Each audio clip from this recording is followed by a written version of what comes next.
Students, आज हम home tab के अंदर यूटिलिटीज पैनल जो है इसको डिस्कस करेंगे। इसमें जो कमांड्स हैं उनको डिस्कस करेंगे और देखेंगे कि ये कमांड्स जो है ये क्या क्या करती हैं। सबसे पहले मैं आपको बताना चाहूँगा कि यूटिलिटीज असल में इंक्वायरी टूल्स होते हैं। इंक्वायरी टूल्स ये होते हैं कि आप अगर अपनी ड्राइंग के बारे में कुछ इंक्वायर करना चाहें, कुछ जांच पड़ताल करना चाहें तो ये टूल आपकी हेल्प करेंगे। Let me try this. Measure के पे क्लिक करें और यहाँ पे हमारे पास डिस्टेंस, रेडियस, एंगल, एरिया और वॉल्यूम 4-5 कमांड्स हैं। इनको हम बारी बारी डिस्कस करते हैं। जो डिस्टेंस कमांड होगी ये हमें एक पॉइंट से दूसरे पॉइंट का डिस्टेंस बताएगी। अब इसको अप्लाई कैसे करना है, जैसे लेट्स सपोज कि मैं इसको क्लिक करता हूँ, कमांड एक्टिव होगी। मैं चाह रहा हूँ इस पॉइंट से लेकर इस पॉइंट तक का जो है वो डिस्टेंस में फाइंड करना चाह रहा हूँ कितना है। या फर्ज करें मैं चाहता हूँ कि इंक्वायरी करना चाहता हूँ कि यहाँ से कस्टमर ने चलना है और यहाँ तक पहुँचना है तो उसे कितना फासला तय करना पड़ेगा। तो वो इस किस्म की डिस्कशन के लिए मुझे डिस्टेंस कमांड जो है ना वो हेल्प करेगी। लेट्स सपोज कि मैं यहाँ से लेकर यहाँ तक का डिस्टेंस देखना चाह रहा हूँ तो मैं यहाँ पे क्लिक करूंगा। एक पॉइंट पे क्लिक कर लिया। अब जैसे मैं दूसरे पॉइंट पे लेके जाता हूँ तो वो मुझे ये देखिए नीचे डिस्टेंस बता रहा है 35.1426। अगर मैं कहता हूँ कि यहाँ तक का डिस्टेंस तो देखिए वहां तक का उसने डिस्टेंस आपको बता दिया 57.14। और यहाँ तक का डिस्टेंस ये देखे साथ ही माउस के बता रहा है कि ये इसका कितना डिस्टेंस। तो ये इंक्वायरी टूल है, इंक्वायरी टूल। तो अगर हमने ये तो रियल टाइम पे अगर हम देख रहे थे, अगर हम यहाँ पे क्लिक कर देते हैं, लेट्स सपोज कि हम इस पॉइंट से अगर कोई बंदा चलता है तो इस पॉइंट तक पहुंचता है तो उसे कितना सफर करना पड़ता है, तो आप इस पे क्लिक कर देंगे तो आपके पास यहाँ पे डिस्टेंस आ जाएगा 34.2345। Is it okay? उसके बाद इसी कमांड के अंदर रहते हुए आप रेडियस भी फाइंड कर सकते हैं, एंगल भी फाइंड कर सकते हैं, एरिया भी, वॉल्यूम भी। तो अभी हम बारी बारी इन चीजों को डिस्कस करेंगे। तो डिस्टेंस कमांड हमारी हो गई। हम यहां से लेकर यहां तक का डिस्टेंस हम फाइंड कर सकते हैं। ये एग्जिट करेंगे तो हम कमांड से बाहर आ जाएंगे। अगर यहाँ पे अपनी टूल बार कमांड बार पे देखें, यहाँ पे आपको ये सारा बताएगा डिस्टेंस कितना था, एंगल कितना था, एंगल फ्रॉम XY प्लेन कितना था। और ये काफी 3-4 लाइनें आएंगी। आपकी जो ये कमांड बार है ये थोड़ी सी छोटी है तो हम इसको यहाँ से पकड़ के इसको रिसाइज भी कर सकते हैं ताकि ये सारी इंफॉर्मेशन हम देख सकें। तो इस तरह टूल बार को रीसाइज भी आप कर सकते हैं। तो हम इंक्वायरी टूल की बात कर रहे हैं। दूसरा टूल है और रेडियस। रेडियस क्या बताएगा, ये किसी सर्कल का हमें रेडियस बताएगा कि क्या है। लेट्स सपोज कि मैं यहाँ पे एक सर्कल लगाता हूँ। ये एक सर्कल मैंने लगा दिया। एक मैं यहाँ पे आर्क लगा देता हूँ, 2 ऑब्जेक्ट मैंने लगा दिए, ठीक है। अब मैं इनका रेडियस फाइंड करना चाह रहा हूँ तो रेडियस पे क्लिक करें। जैसे आप यहाँ पे क्लिक करेंगे उसका रेडियस बता कि डायमीटर रेडियस 5.013 है और डायमीटर इसका। तो ये इंक्वायरी टूल है, किसी चीज का इंक्वायर करना, पूछना। तो इसी तरह अगर आप रेडियस फाइंड करना चाह रहे हैं आर्क का तो वो आपको आर्क का बता देगा भाई इसका ये रेडियस। Is it okay? तो ये था रेडियस टूल। हम कमांड से एग्जिट हो जाते हैं। अब हमारे पास अगली कमांड जो है वो है एंगल। एंगल बिटवीन 2 पॉइंट्स जाविया बताएगा। हम इसको क्लिक करेंगे। अब वो पूछ रहा है कि बताएं जी आप आर्क या सर्कल बताएं जिसका एंगल आप पूछना चाह रहे हैं। तो इसका बताएंगे तो ये इसका एंगल बता देगा। अगर आप वर्टेक्सिस देना चाह रहे हैं, वर्टेक्सिस से मतलब 2 पॉइंट देना चाह रहे हैं।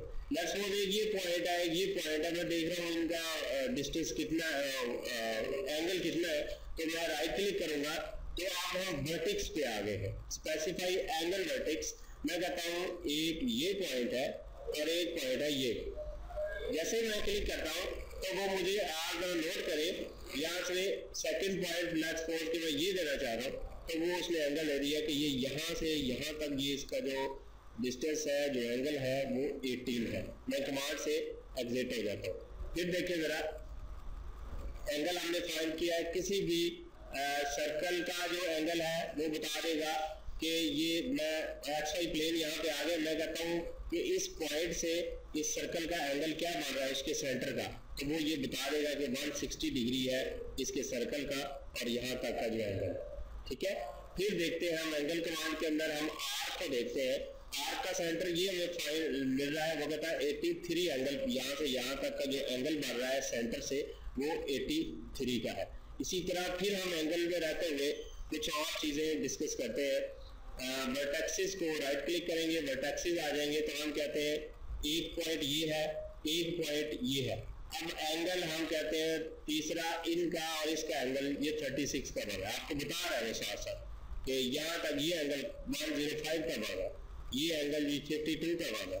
तो इस तरह आप इंक्वायरी टूल की मदद से लेंथ भी माप सकते हैं, आप एंगल भी माप सकते हैं, आप उसका डायमीटर भी ले सकते हैं, इंक्वायर कर सकते हैं। तो इसी तरह मैंने क्लिक किया तो आपको पूछ रहा है एरिया। अब एरिया भी आप एरिया रकबा किसी चीज का फाइंड कर सकते हैं। तो लेट्स सपोज कि मेरे पास ये 4 पॉइंट्स है, एक ये पॉइंट है, एक ये पॉइंट है, एक ये है और एक ये है। अब ये मेरे 4 पॉइंट्स है, मैं कह रहा हूँ इनका एरिया मैंने फाइंड करना है, तो राइट क्लिक करें और एंटर कर दे, वो आपको एरिया बता देगा कि 162.000 है। पैरामीटर आता जिसको हम कहते हैं वो ये है। तो इस तरह जो है किसी भी चीज का एरिया फाइंड करना आपके लिए बहुत आसान है। लेट्स सपोज कि फर्ज करें आपके पास एक प्लॉट है, प्लॉट कुछ इस किस्म का है, लेट्स सपोज कि आप इस किस्म का टेढ़ा सा प्लॉट है, तो आप उसका रकबा फाइंड करना चाह रहे हैं कि ये कितना बनता है, ठीक है। तो आपको एरिया कमांड के जरिए ये पता चल जाएगा। फर्स्ट ऑफ ऑल तो आपको इनके यूनिट का पता होना चाहिए कि ये इंचों में माप रहे हैं, ये किसने माप रहे हैं, ठीक है। वो आप जो ड्राइंग के यूनिट रखेंगे उसके हिसाब से आएगा। तो फिर आपने यहाँ पे एरिया की कमांड को सिलेक्ट करना है और ये सारे पॉइंट्स आपने बारी बारी जो है वो सिलेक्ट करते जाने हैं इस तरह कि ये सारा जो हमारा प्लॉट है ये कितना स्क्वायर मीटर बनता है या स्क्वायर इंच बनता है, ठीक है। राइट क्लिक करेंगे, एंटर करेंगे तो वो उसको बता देगा कि ये 937 स्क्वायर इंच रकबा जो है वो स्क्वायर इंच में आता है या स्क्वायर फुट में आता है। अब अगर आपने ये देखना है कि मेरी वो कौन सी थी, इस पे जो यूनिट कौन से है, तो मेन्यू बार पे चले जाए, फॉर्मेट, यूनिट्स, यहाँ पे फिट है तो ये स्क्वायर फीट में आएगा जो इस ड्राइंग के हिसाब से। आपने जो ड्राइंग जो यूनिट रखे होंगे उसी हिसाब से आपका वो आएगा। Is it okay? तो इसी तरह आपके पास कोई प्लॉट है, कोई ऐसी शेप है जो बिल्कुल चौरस नहीं है, जिसका एरिया मापना बहुत ज्यादा मुश्किल है, तो आप इस कमांड की मदद से उसको एक दफा ड्रा कर ले, चाहे वो किसी किस्म का प्लॉट है। तो एरिया की कमांड की मदद से आप उसको स्क्वायर फुट भी निकाल सकते हैं, स्क्वायर इंच भी निकाल सकते हैं। जी, अब हम आगे कुछ और कमांड्स हैं। वॉल्यूम है, वॉल्यूम हुजूम को कहते हैं, जैसे हम कहते हैं लेंथ, विड्थ और हाइट जो है तीनों को मल्टीप्लाई करेंगे तो वॉल्यूम आएगा। ये 3 डायमेंशनल ऑब्जेक्ट जो भी होगा, जिसकी कोई लेंथ भी होगी, विड्थ भी होगी और हाइट भी होगी, उसका वॉल्यूम जो है वो हम आसानी के साथ मालूम कर सकते हैं। हम उसको क्लिक करेंगे, वो आपको फर्स्ट कॉर्नर, सेकंड कॉर्नर पूछेगा, हाइट पूछेगा, तो आप उसका वो वॉल्यूम निकाल सकते हैं। मैं एस्केप करके कमांड से बाहर आता हूँ। अब यहाँ पे हमारे पास कुछ और इंक्वायरी टूल्स है, ये यूटिलिटीज भी जरा चले गए। यहाँ पे पॉइंट स्टाइल है और एक हमारे पास आईडी पॉइंट्स है।